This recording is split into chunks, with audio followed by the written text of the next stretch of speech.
Bonjour à tous, bienvenue pour cette quotidienne du 23 août. Je suis très heureuse de vous retrouver. Aujourd'hui, en actu, on va vous parler de la pluie et du beau temps. On a tous été confrontés à ces images de sécheresse. On a tous souffert ou non du soleil. On s'y intéresse du point de vue des agriculteurs et des paysans. En sport, une rencontre avec le nouvel entraîneur du FC Stade Nyonnais qui démarre très fort sa saison. Et enfin, en culture, on célèbre un anniversaire, les 50 ans de la Bibliothèque de Nyon qui propose 4 événements festifs. On va découvrir le programme avec notre petit rat des bibliothèques préférées. Alexandre, comment ça va aujourd'hui ? Salut Andrea, écoute, ça allait bien jusqu'à ce que tu me traites de rat. Mais écoute, je le prends pour un compliment. Je vais aller effectivement fouiner, chiner dans cette bibliothèque qui se trouve en plein centre-ville de Nyon, à l'avenue Violier, tu vois, juste en face du parking Pertan.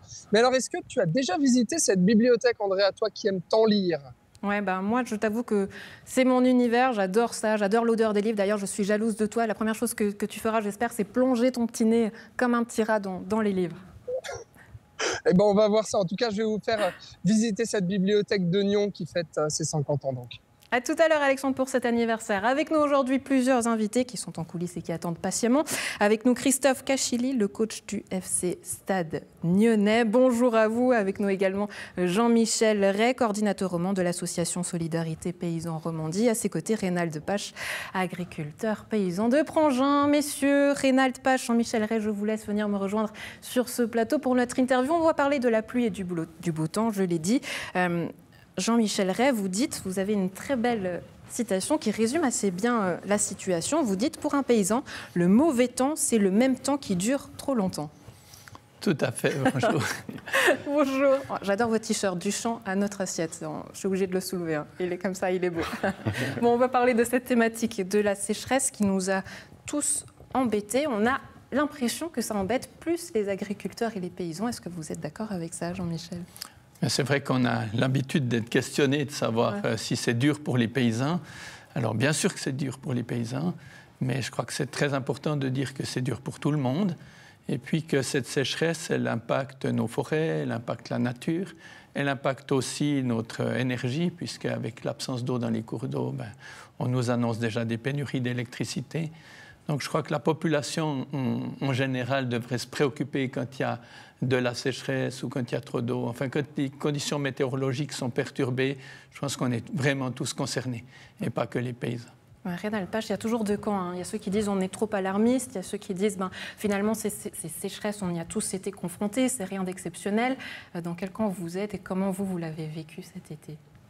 Alors personnellement, on a évidemment de la chance dans la région où on est d'avoir un beau lac qui est plein d'eau. Donc c'est vrai que dans le secteur, on a un réseau d'arrosage qui nous permet, à certains agriculteurs en tout cas, de pouvoir arroser.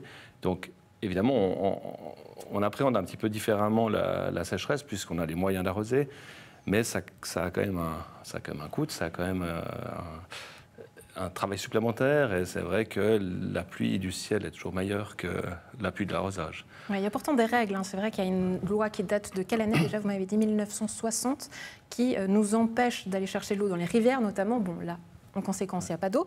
Mais du coup, quel a été le problème durant cet été pour vous ? Le problème, c'était de pouvoir alimenter vraiment toutes les cultures. Donc on a dû vraiment choisir certaines cultures, en effet, qu'on devait arroser. Il y a des cultures pérennes qu'on appelle donc les pommiers ou la vigne qui avaient besoin de beaucoup d'eau.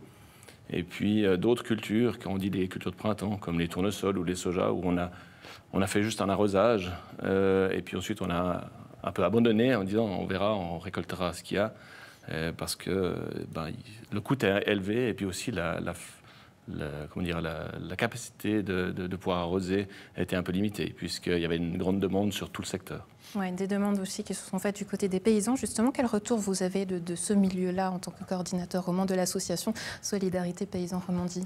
Alors c'est vrai que les retours les plus fréquents et puis les plus dramatiques qu'on a, c'est auprès des éleveurs, tous ceux qui avaient du bétail à la montagne. Les sources se sont taries, les réserves d'eau, les lacs artificiels, tout était vide.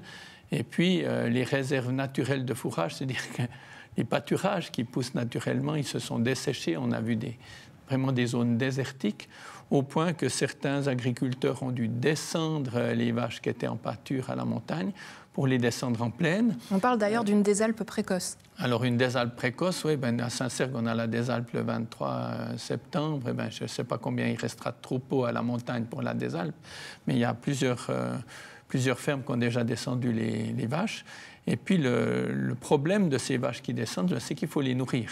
Alors le terrain, il est brûlé aussi en plaine. Donc il y a des agriculteurs qui ont pu nourrir leur bétail avec des réserves des années passées, parce qu'il y a eu des années qui étaient un petit peu meilleures, donc il y en a qui avaient du stock. Maintenant, je crois qu'ils sont à peu près tous arrivés au bout des stocks. Et puis, certains, ils ont mangé les réserves qui étaient prévues les réserves prévues pour l'hiver. Et maintenant, il y a plusieurs agriculteurs qui s'inquiètent de devoir entamer la nourriture prévue pour cet hiver. Et si c'était le cas, eh bien, probablement, il y a beaucoup qui vont devoir procéder à de l'abattage de bétail. C'est déjà le cas, d'ailleurs, on en entend déjà parler. C'est déjà le cas à tout un tas d'endroits. Alors maintenant, les pluies de ces derniers jours, moi j'étais dans les pâturages neuchâtelois récemment, mais hier j'étais à la Givrine, on voit que ça commence à verdir un tout petit peu, on sent que la nature a un relent d'énergie, et puis ce que plusieurs espèrent, c'est que ça va continuer et qu'on pourra nourrir encore un petit peu du bétail cet automne, parce que sans ça, on va vers des choses dramatiques. Oui, Jean-Michel, vous nous disiez que c'était un problème qui concerne tout le monde. Reynald, vous-même, vous faites partie notamment de ces projets participatifs au potager à Prangin, à Gland, avec des potagers clés en main où finalement monsieur et madame tout le monde peuvent venir aujourd'hui exploiter ces terrains-là. Est-ce que ça aide justement à sensibiliser à ce genre de problématiques ou pas vraiment? Quel est le retour? Alors c'est en effet un peu le but de ce projet participatif, c'est de confronter les gens à l'agriculture. Au plaisir et aux devoirs et aux difficultés de l'agriculture. Et notamment, on a eu 2 années complètement différentes. Une année, l'année passée, qui était très pluvieuse, donc avec des problèmes plutôt de maladies et de trop d'eau dans les terrains. Et puis, on est confronté cette année avec un besoin énorme en arrosage. Donc, évidemment, il y a 2 extrêmes qui se sont faits en 2 ans. Donc, c'est intéressant pour les membres parce qu'ils sont confrontés à cette problématique. Enfin, à plusieurs problématiques, mais celle de cette année, c'est en effet la sécheresse. Ouais, c'est intéressant ce que vous dites. Finalement, on a l'impression qu'on met tout le monde dans le même panier, que ce soit les paysans, les agriculteurs, les viticulteurs, et puis on voit finalement que c'est un peu au cas par cas, les besoins ne sont pas les mêmes. Est-ce qu'aujourd'hui, il faudrait des choses très distinctes, peut-être même en politique? Comment on pourrait améliorer les choses? Je ne sais pas comment on peut vraiment les améliorer. C'est vrai qu'au niveau de la politique, déjà, si on aidait les paysans à pouvoir travailler dans des bonnes conditions plutôt que de les chicaner, je pense que ça c'est un problème qu'ils n'ont pas vraiment besoin, qu'ils aient encore des nouveaux obstacles. Ce qu'on observe en particulier au niveau de la météo, effectivement, c'est que la météo, elle est ciblée. Et puis, on a eu une météo qui a été assez sympa pour les vignes, je crois quand même. Il y a des belles vendanges à venir, si maintenant il ne vient pas des pluies trop violentes sur ce qui est prêt à vendanger. Mais c'est vraiment cette spécificité. Et quand on observe le temps, on voit que des fois, les pluies, elles sont ciblées. On voit qu'il y a un champ qui a de l'eau, puis l'autre qui n'en a pas. Puis ça fait partie du cadeau. Et puis, heureusement, je crois qu'il y a beaucoup de paysans qui espèrent dans les cadeaux. Et puis, il y a cette dimension où si on veut produire, on a besoin d'avoir la bonne météo au bon moment. Après, avec les temps comme on a eu ces temps, il y a des productions qui sont petites. Ou, par exemple, je crois qu'on peut dire qu'il y a eu des belles moissons, mais de petits grains des fois. Ouais, est-ce que la production, justement, aujourd'hui est en train de changer? On cultive en Suisse et dans notre région notamment le blé, le colza. Est-ce que ces productions-là, on va petit à petit les laisser de côté pour commencer à cultiver autre chose? Alors, il y aurait 2 réponses à ça. La première, oui, ça pourrait changer. Si on prend la vigne, il y a certains cépages qu'on pourrait faire ici, qu'on ne pouvait pas faire avant, qu'on fait déjà. Mais ce qui va sûrement changer, et c'est au-delà de la météo, et c'est la question que vous aviez avant, c'est la politique agricole. Et ça, c'est un autre débat. Je ne pense pas qu'on va en parler aujourd'hui parce que c'est très compliqué. Mais elle nous encourage pas, en tout cas, à faire de la culture vivrière, alors que c'est quand même le nerf de la guerre et c'est ce qu'on a besoin tous les jours pour manger. Ouais, la politique agricole, de quoi vous inviter peut-être prochainement pour une émission spéciale. Ça serait très intéressant de vous avoir, Jean-Michel Rey, Reynald Pache. Merci beaucoup d'avoir été avec nous. On va retourner à la bibliothèque. Quel est votre livre sur la table de chevet? Est-ce que vous en avez un, peut-être? Un des 2? Question colle, c'est toujours dur. Mais comment il s'appelle déjà ce livre que j'ai sur ma table de chevet? Alors, moi j'en ai 2. Ouais. J'en ai un qui est pour me détendre, un livre, j'ai plus le nom en tête. C'est toujours comme ça, mais de quoi il parle? Oh, c'est une histoire un peu pour s'évader. C'est une histoire de commun, de tout le monde. Enfin, voilà, c'est une histoire assez banale. Et le deuxième livre, c'est la Bible, pour moi, qui est le plus important dans ma vie, parce que c'est, je crois, le seul qui maîtrise. Le seul qui maîtrise un peu ce temps, c'est en tout cas pas nous.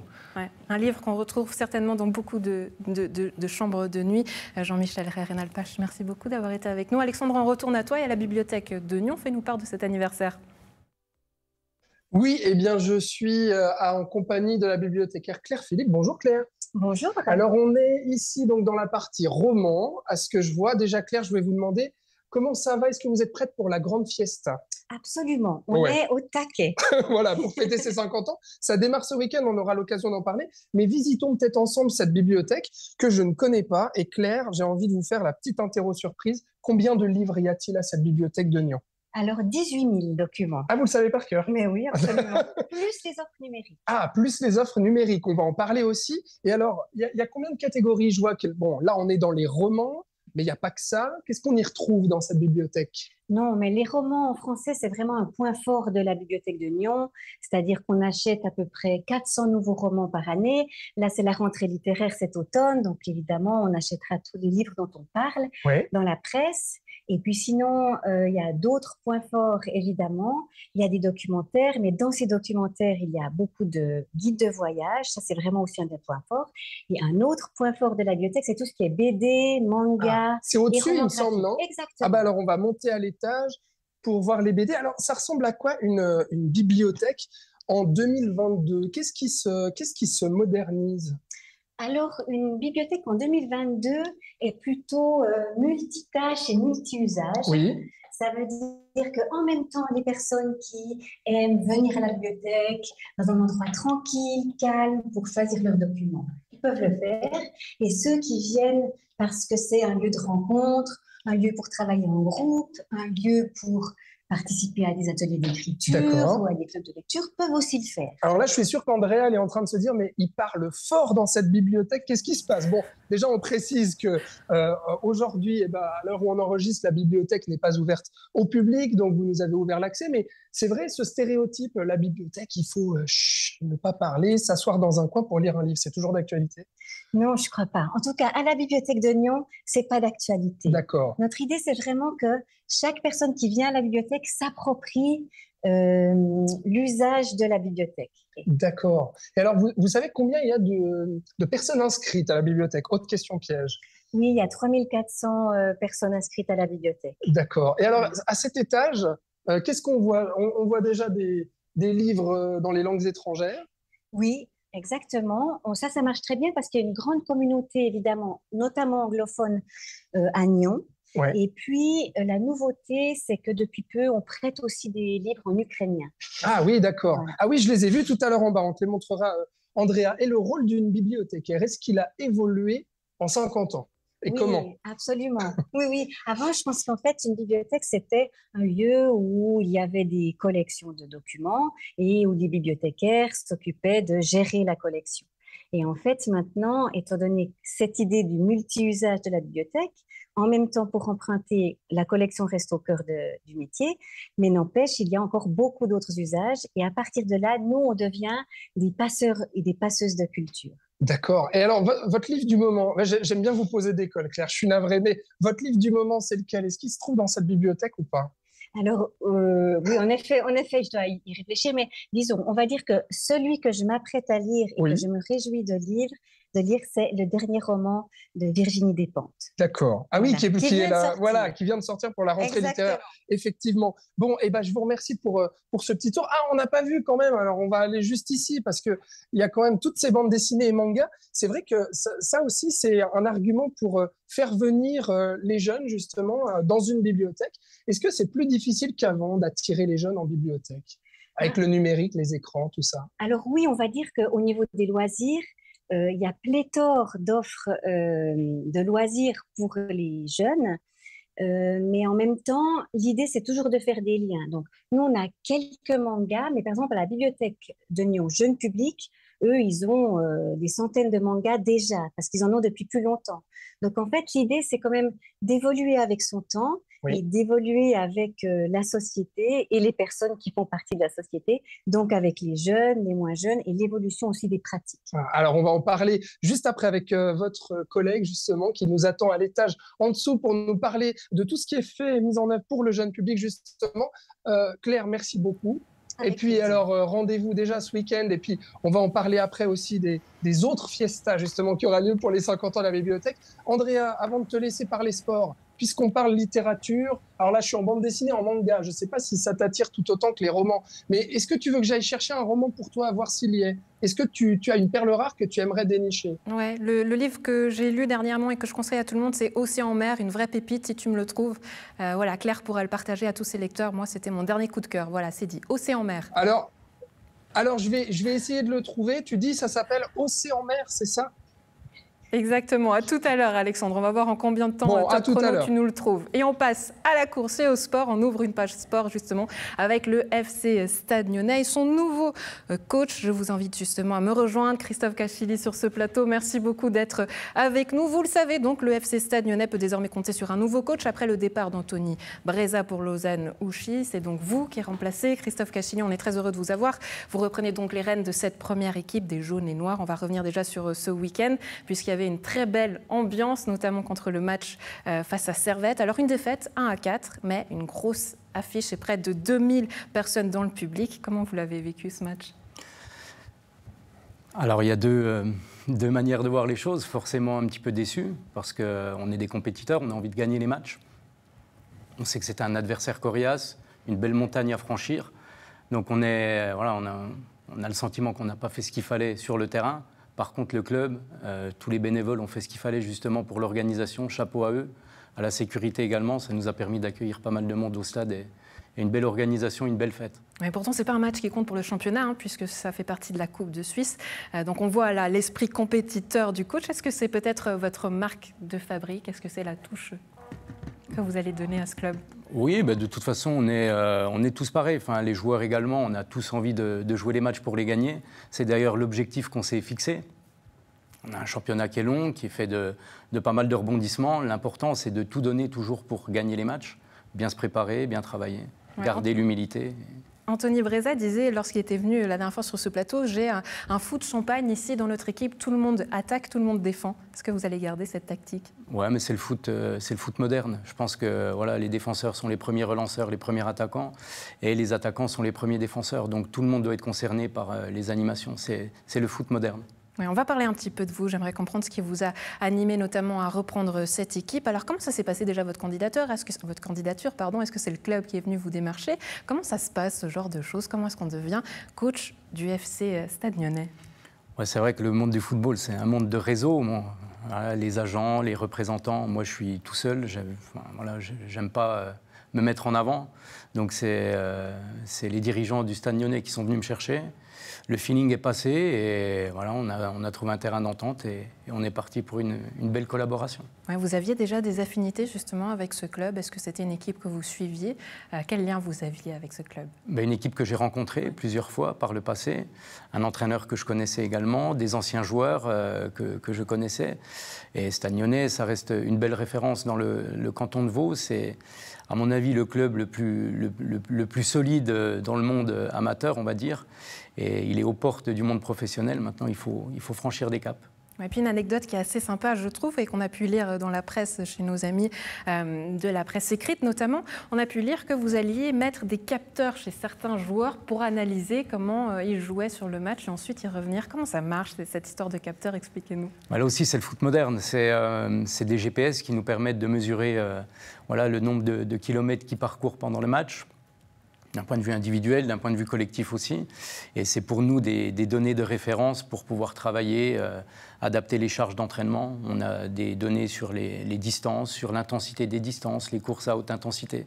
Et ça nous permet d'être de plus en plus précis. Plus on monte dans les niveaux, plus on doit être précis. Ouais, j'imagine que ça a un coût. Est-ce qu'il a fallu justement convaincre les équipes aussi, les directeurs, les présidents de se lancer dans cette technique-là? Bien évidemment. Bon, après, c'est un coût qui est, somme toute, raisonnable. On n'est pas là pour faire dépenser trop d'argent, mais l'impact sur les joueurs est important. Aujourd'hui, les joueurs sont beaucoup dans le visuel, dans le média. Tous ces petits gadgets, ça les intéresse et ça les stimule même. Ouais, on va parler notamment de ce début de saison, une très belle première partie, de belles victoires pour les 2 premiers matchs de la Promotion League. Il a fallu quand même aujourd'hui réadapter cette équipe, puisqu'avec le départ d'Anthony Breza, plusieurs joueurs sont partis avec lui. Comment vous le voyez, le fait de devoir reformer cette équipe? Est-ce que c'est finalement une opportunité parce qu'on repart de zéro, on peut donner sa patte, ou est-ce que c'est un challenge parce qu'il faut aller chercher des gens et des joueurs notamment? Un petit peu des deux, parce que il faut mettre en avant déjà le travail d'Anto par le passé. Et le noyau dur du groupe est resté. Il a fallu amener des plus-values. L'objectif, c'est toujours de faire mieux. Donc, on a essayé de trouver une bonne entente et une belle adaptation entre les joueurs que nous avions à disposition et les joueurs que j'aurais souhaité avoir pour donner une identité, une image qui correspondent à la fois à mes convictions et à la fois à l'image du Stade Lyonnais. Donc voilà, c'est un éternel recommencement. De toute façon, les entraîneurs, on est amenés à changer régulièrement de club parce qu'on est toujours sur un siège éjectable. Donc c'est un éternel recommencement, mais tant qu'on est dans nos convictions et qu'on est en paix avec nos principes, tout va bien. Ouais, est-ce qu'il y a des joueurs justement que vous avez en ligne de mire et qui vous intéressent ailleurs? Ouais, je pense qu'ils sont tous un petit peu trop chers. Mais oui, bon, après, la période du mercato est quasi bouclée. L'essentiel de mon groupe, je l'ai. C'est des joueurs avec qui j'ai envie de travailler. Au-delà des joueurs, c'est des personnes avec qui j'ai envie de vivre. Parce qu'on parle souvent du ballon, mais c'est quand même un sport où l'échange est omniprésent. Et en tout cas, c'est ça qui me motive. C'est pour ça que je fais ce métier. Le management prend de plus en plus de place. Donc j'ai la chance de travailler avec des très bons joueurs, mais surtout de belles personnes. Ouais, et puis évidemment, la montée en Challenge League, là on peut l'espérer. Parce qu'on a commencé cette interview, vous m'avez dit je suis un compétiteur, donc là vous n'allez quand même pas me répondre un jour après l'autre. Alors non, parce que c'est la phrase bateau.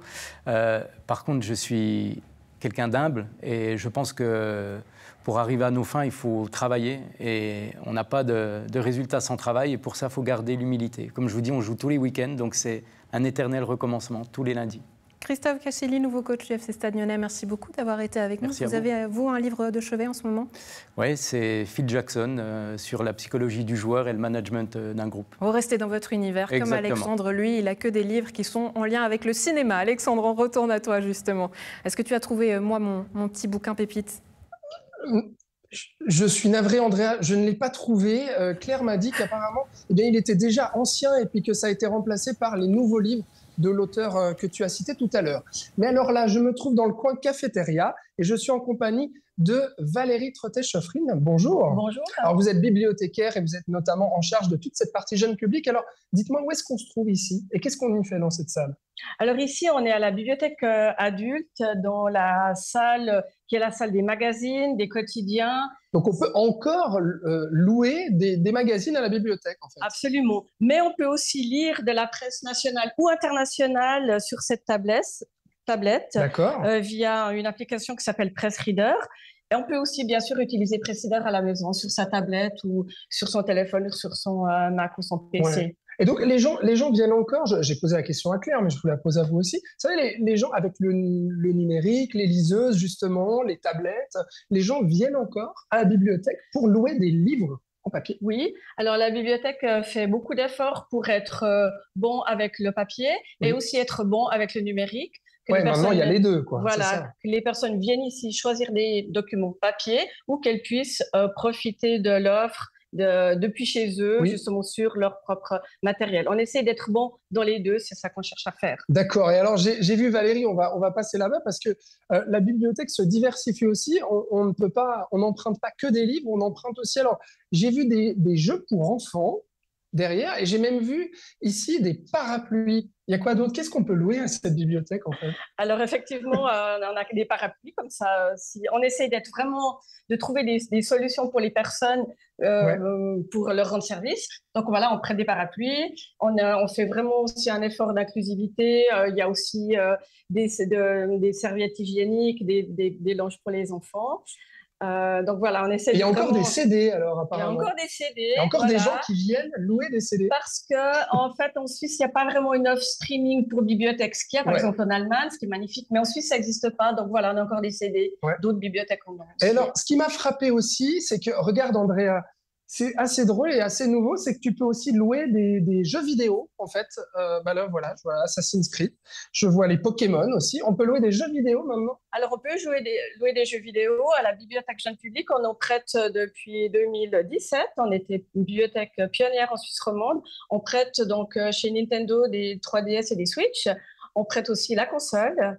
Les enfants peuvent jouer sur place 1 heure et on organise des tournois aussi. Est-ce que c'est pas un peu le petit sucre pour accueillir les jeunes et leur dire « Allez, viens prendre un jeu vidéo, puis ensuite on va te conseiller un livre » Alors, non, pas forcément. C'est pour avoir les deux. En fait, on pense que le jeu vidéo, c'est vraiment un produit culturel hyper connu dans la vie, qui est hyper important dans la vie des Suisses. Et des jeunes, ils ont souvent un côté lié à la fiction. Et on trouve que ça a tout à fait sa place en bibliothèque. Et ils peuvent venir emprunter que des jeux vidéo. C'est pas du tout... ils ne sont pas du tout obligés de prendre du papier ou autre chose. Et d'ailleurs, bientôt, on est en train d'organiser une place de travail pour qu'ils puissent jouer, pas une place de travail, une place de jeu. Une place de jeu, du coup. Pour qu'ils puissent jouer sur place. D'accord, pour pouvoir jouer à la bibliothèque. J'ai oublié de demander, c'est vrai, non mais j'en arrive là, Andrea, à la fin de l'interview, j'ai même pas demandé comment ça marche. La bibliothèque, c'est toujours la même chose. C'est gratuit, on s'inscrit, on habite Nyon et puis on peut... Voilà, la bibliothèque est gratuite pour tout le monde. On inscrit les enfants dès la naissance. Ah ouais. J'ai le droit à combien de livres par semaine? Alors, c'est par mois. Ah, par mois. C'est 15. D'accord. Que vous pouvez prolonger plusieurs fois tant qu'il n'est pas réservé par une autre personne. D'accord. Bon, très bien. Et puis alors, on peut faire plein d'autres choses à la bibliothèque parce qu'elle fête ses 50 ans. Vous avez le programme en main. Exactement. Alors, qu'est-ce qui va se passer? Il y a 4 événements. Bon, on va passer rapidement. On va renvoyer les téléspectateurs sur Internet pour voir le programme détaillé. Mais dans les grandes lignes, qu'est-ce qui va se passer pour cette fête?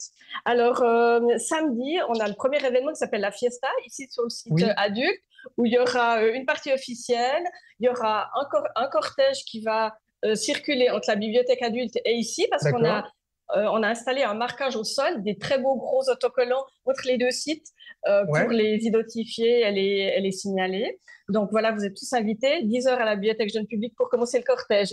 Autrement dit, tous les événements auront lieu ici. Il y aura un concert de Caroline Alves et différents événements pour tout le monde, différents rendez-vous. Et la roulotte fait à manger, vous êtes tous invités. Bon, voilà, le samedi festif, donc ce week-end. Et puis après, d'autres événements que vous retrouverez également en ligne sur le site de la bibliothèque. Avant de se quitter, Valérie, puisque j'ai demandé la même chose à votre collègue, votre livre du moment à vous, c'est lequel? Qu'est-ce que je suis en train de lire? Ah oui, je suis en train de lire un roman magnifique d'une Italienne qui s'appelle Francesca Melandri. Et le titre, c'est Eva d'or. Magnifique. D'accord. Bon, voilà, plein de conseils de lecture à retrouver peut-être dans cette bibliothèque de Nyon. Andrea, je te souhaite une belle journée, puis belle lecture aussi. Merci Alexandre. Bon, j'ai adoré, moi. Tu avais plein de questions colle, mais elles ont eu réponse à tous ces bibliothécaires. Merci beaucoup. Belle journée à toi. Et puis à demain, à la maison. Un plaisir d'avoir été en votre compagnie. Bonne suite de programme. À demain.